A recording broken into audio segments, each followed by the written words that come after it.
At Truliant, we're with you at every milestone, making it easier for you to shine. So you can saddle up each morning for more than a paycheck. Have the support to expand your horizon, the space to grow your family, and your brightest dreams never have to fade. At Truliant, we help you shine. That's brighter banking. Truliant Federal Credit Union. Hi, this is producer Tim. We recently lost a pillar in our community, Mr. William Alexander McLean, lovingly known as Mr. Bill. In memory of someone who gave so much to our community, we'd like to share this episode with you again. Please enjoy the conversation with Mr. Bill. Welcome to the Greater Conversations podcast. I'm Deetra Miller, the Director of Member Relations and Engagement at Greater Winston-Salem, Inc. We'll use this platform to showcase our local businesses, our community, and their stories.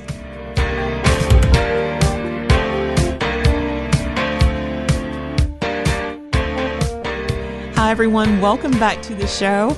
I'm super excited to have here with us today Mr. Bill McLean, the founder of Mr. Bill's Productions. Good morning, Bill. Good morning. Thank you so much for being here with us today. My pleasure. I cannot wait to dive in and talk to you about Mr. Bill's Productions and just you in particular and your background with everything that you do for this community, because I don't know, you're kind of like a superhero in a way that that folks just don't know about. So I want to start a little bit with you telling us about Mr. Bill's Productions. How did it get started? How long has it been around? Well, first of all, thank you for having me. Of course. This superhero thing, if you could share that with my wife and my grandkids, I'll be fine.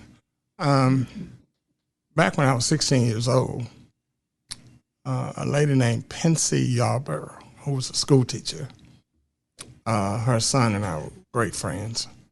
And her son was telling her that I played music, and I really didn't play music. I had a little receiver, two little small box speakers, and an 8-track. Ooh. That's how far that goes back. Now, we're talking about probably 1964, maybe. Okay. And I had 2 8-tracks. I had James Brown, and I had B.B. King. Okay. And so her son and I used to listen to that. That's all I had. And so one day she was having some guests over on a Saturday for a cookout. And her son had told her that I had music, and so she invited me to play for them. And so I had to go to my mom and ask for some money to get an Aretha Franklin 8-track. And so for about 3 or 4 hours, I played nothing but James Brown, B.B. King, and Aretha Franklin. Sounds like a jam to me. Over. And I really thought that was not cool, but they loved it. And so as she began to have more activities and events, she would always invite me to come and play. Until one day she had a big event down on a farm where she lived, where she grew up. And I mean, it took busloads of people down there. Wow. And I had to borrow equipment and rent equipment to do it.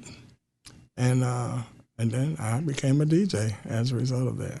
Wow. So it continued to grow a little bit at a time. And so when I went to college, all I had was my music. I played basketball, and all I had was my music. And I would do volunteer work with the handicapped folks at Parks and Rec. It was called Poke Easy. Poke Easy, yes. Okay. And one of the little girls came up, and she couldn't remember my last name, and she says, Mr. Bill. And the name caught on. And that was 30-some years ago, 40 years now probably. Wow. And then in 1983, I found out I had to pay taxes because I started making some money. And so we opened a business in 1983. And one thing led to another. And when I noticed when I was in college that because I had equipment, bands would want to use my equipment. And so I started renting my equipment. But I'd always go with it because I didn't trust anybody else with it. And so they'd pay me to run the sound for them. And so as their specifics went up, in other words, they had specs that they wanted, a certain number of mics, I would buy more equipment, until I found myself doing concerts. Wow. Yeah. I can remember I could put all the stuff in the trunk of my little car, and then I started putting it in the trunk and the back seat of my little car. And then I kind of got concerned because I used to keep the other seat for a friend, and I ended up having to fill it up too. And so I ended up buying a little pickup truck. And I put a camper on the back of it, and I'd keep my equipment in there, and that's how I traveled for years. And then I started having to rent trailers to go on the back of the pickup truck. And then I had to buy a bigger box truck. Now I got a big old box truck. Wow. And so things grew. And, after doing backyard events and then church events and family reunions, and it just kept getting bigger, conferences, conventions, concerts, I knew what it took, the type of equipment it took. And so people would say, can you help me with my church sound system? And I'd go in there and I'd tell them, well, you need to upgrade. And he says, well, what does that mean? And so I'd bring my equipment in to do a demonstration. And they said, wow, we could sound like that, And so then we started designing and installing equipment in churches. And before I knew it, one of the church members was involved with Carver High School. And he told them about me and asked me to put a sound system in the gym. And I did that, and then went selling prep. And it just wow, on and on and on. Churches, schools, yeah. And I know of a small business very close by here in Winston that you're installing as well. Yes. The business has just grown so much. And we were really rolling until Corona hit. Yeah, COVID kind of threw a monkey wrench in a few things. It did. So you had to pivot a little bit during that time. Well, my wife reminded me that the blessing that we had was that we weren't in debt. Because we paid as we went. It was difficult to get a loan. Being a minority, being a small business, without a credit record in my business, it was difficult. And so I paid as I went. So everything we had, we owned. Truck, equipment. Fantastic. And so when the virus hit, even though we didn't have income, we didn't have expenses. Our concern was trying to keep our people working, trying to keep them working. And so we did stuff like inventory, equipment repairs, services, those kinds of things. And then we went back to the churches to do service on their equipment and that type of thing, just to keep our guys busy. That's awesome. That's awesome. And so now we're exploding. We're getting calls from everywhere, everything. From installing equipment everywhere. to all doing the sound. Concerts, special events. Oh, that's wonderful. All over. That's wonderful. And so that means you're hiring more people. And I'm glad it's in Winston-Salem that you're doing that. Yes. Because you could have gone anywhere. But let's back up a little bit, because you mentioned school, and I mentioned that you were a superhero.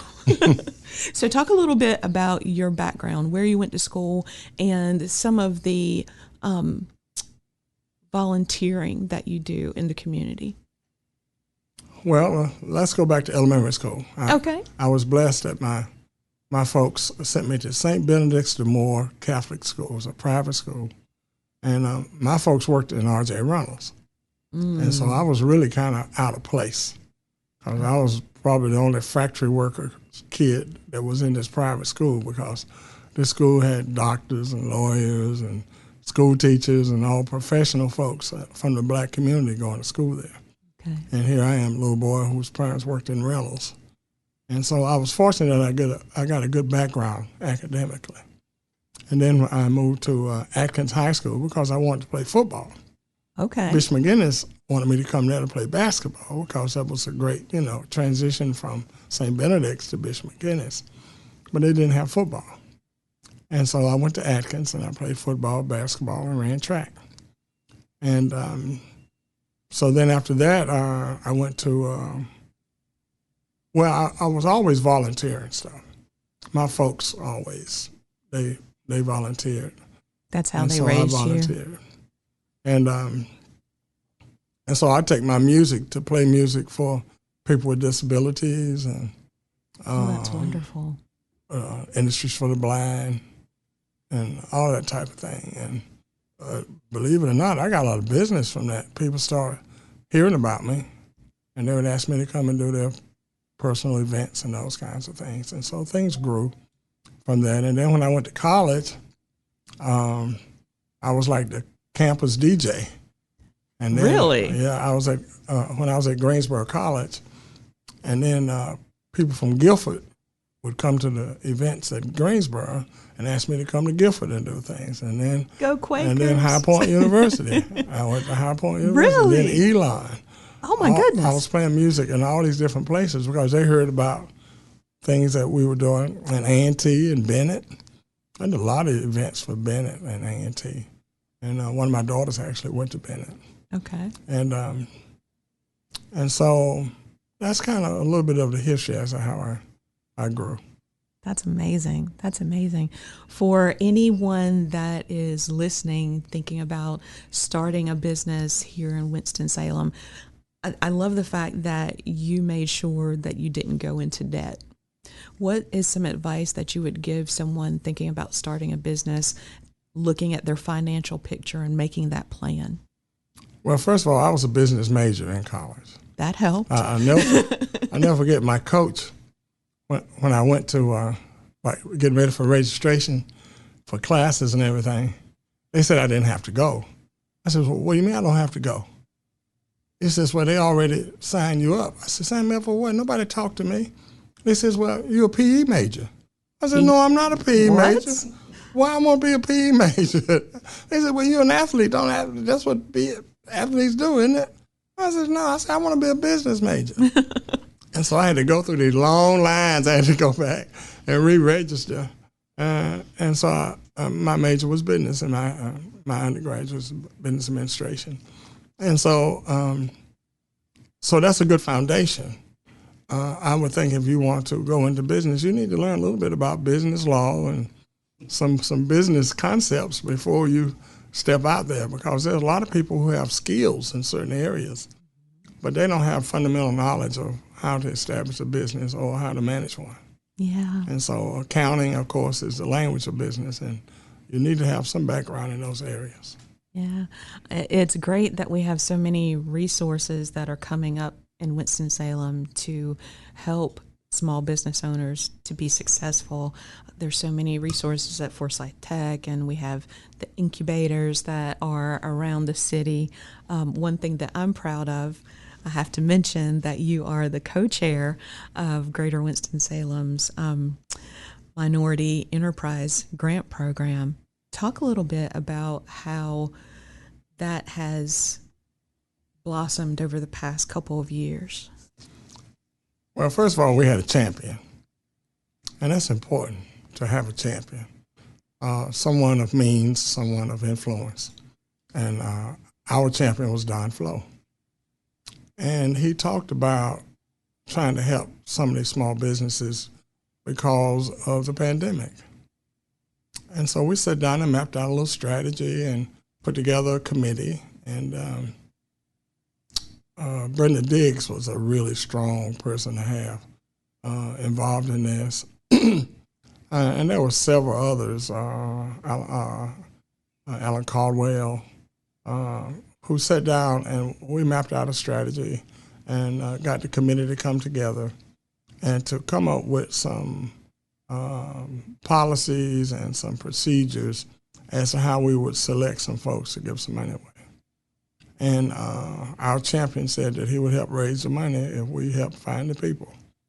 And so that's what we did. And then we became partners with the chamber, with Greater Winston-Salem. And so it's just grown, and it's gotten bigger and bigger and better and better. And thanks to Miss Deidre Miller, who's now come aboard. Yeah, I love her. I do too. Who has come aboard now and actually helped us with our structure and our capacity building, and she has really contributed considerably to our ability to be functional, not to be dysfunctional, and to have order and to follow policy. Well, I appreciate that shout out. Thank you very much. I would be remiss not to give you an opportunity to talk about your nonprofit as well. Share a little bit about that. Well, I've always had dual lines. My wife said the other day, I guess during the pandemic, right in the middle of it, she says, you may need to set your hobby aside and get a job. There was no income coming in. But we've always had dual lines. And years ago, I worked for the Housing Authority in Winston-Salem. I was the Youth Services Director. I did that for 16 years, and I retired. Wow. And when I retired, we started a nonprofit called GUIDE, Guiding Institute for Developmental Education. We call it GUIDE, G-I-D-E. And what GUIDE does is provide academic services for underserved kids in the inner city of Winston-Salem. We reach out in some other communities, but primarily we focus in the low-income communities of Winston-Salem. And we provide academic services, social-emotional learning, even to the point that we have job training, and we now have some non-traditional things like ballet and teaching piano lessons and those type to kids who ordinarily would not be exposed to that. That's wonderful. And we now have a new home at the Winston Lake YMCA called the Reach Center. Oh. And it's big and it's getting bigger. And we've got several, we got over 100 kids that we serve there. We could serve 3 times that many. Oh, that's wonderful. But it's just a matter of capacity and being able to fund it. Okay. So this is in Winston-Salem. Your nonprofit's in Winston-Salem. Mr. Bill's Productions is in Winston-Salem. You grew up in Winston-Salem. What do you love most about Winston-Salem? What keeps you here and pumped up and energized about this area? Well, it's home. And I have a lot of loved ones here. My wife and I have 5 kids and 14 grandkids. That's a lot of grandkids. And so that kind of keeps us in the area. But also, I have an interest in seeing Winston-Salem become all it can be. Winston-Salem has come a long ways, but still there's a lot of division here in the city. And I feel that we all have to contribute to eradicating that. And so I think people like yourself and others who have a concern for the general community, you encourage me to continue to do what I do, because I really feel like there's a tremendous amount of possibilities here. I've seen great things and great people come out of here. So I know that there's great things and great people left here to come out of here. Yes. And so I'd be comfortable being a contributor to that. That's amazing. That's amazing. Thank you for everything you do for this community. Thank you for what you're doing for the MBE. Thank you for your nonprofit and all the kids that you help. Well, I thank God, because it ain't about me. I'm just a little kid from the hood who, had it not been for the blessings that's bestowed upon me, I'd probably be locked up in jail. Wow. And so I'm thankful that God has protected me, and He's shown me the light. And I've had God-fearing people in my life who told me the right way to go. And I'm determined that I'm going to fulfill that. That's awesome. Before we wrap up, I'm wondering, is there anything that you would like to share that we didn't touch on today? I'd like to touch on the fact that through Greater Winston-Salem and through the Black Chamber and through all other entities that deal with minority businesses, that there's unlimited potential. My granddaddy told me some years ago, he said, boy, you got to have a business Say, because if you don't give your people no work, they're not going to have no work. And that kind of stuck with me. We talk about unemployment. Well, why can't we start some businesses and employ our own people? We got the talent. My gracious, these kids are getting these all kind of degrees and everything from colleges. We fight hard to get them in school and get them through school. And then we let them go off to other cities and counties and countries to work when they could stay right here. Yes, we need to keep and them have here. everything that they need right here. This is a beautiful area. We got mountains and rivers and oceans and just about everything you could think of. We're an art-based community. We're spiritually based. I mean, all the things that you would want. And don't talk about the prosperity. Yes. It's here. And so let's try to keep some of these kids who are doing really well academically, and also I think we need to have another emphasis on skilled labor. And we got a lot of folks that do work with their hands. They may not be great business folks, and they may not be academians, but they have great skills, and we need to utilize that, and we need to make sure that they get the training they need, because everybody's not going to college, but they still can make a contribution Absolutely. to our society. I remember growing up, there was a guy who was a plumber that lived across the street, up the street a little bit from us, and he'd come home dirty every day. And he'd take a shower and come out. But I noticed that he had his own house, he had his own car, he sent his kids to college because he had skills. And we need to teach our kids that they can utilize their skills as well as their knowledge, because there's a certain amount of knowledge and skills. And so it's just a matter of utilizing it and getting yourself trained so that you can put those skills to good work. I love that. I love that. Thank you. For everyone listening, how can they get in touch with you, Mr. Bill's Productions, or to learn more about your nonprofit? First of all, Guiding Institute for Developmental Education, GUIDE. There's a website. And there's also on Facebook. And you can contact Mr. Bill's Productions at MrBillsProductions.com. And there's a phone number, 336-602-0565. That's 602-0565. And I am a member of the Greater Winston.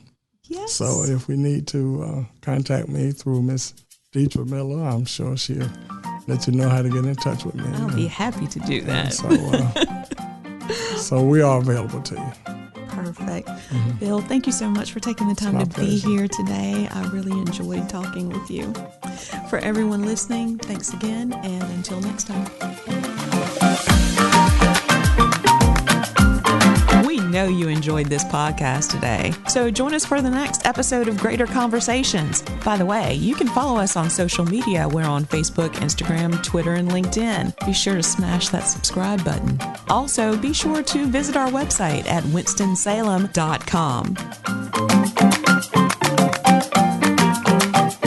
The views and opinions stated in this podcast are solely those of the contributors and not necessarily those of our sponsors, distributors, or hosting companies. This podcast is copyrighted and cannot be reproduced without expressed written consent of Greater Winston-Salem, Inc. or your toast.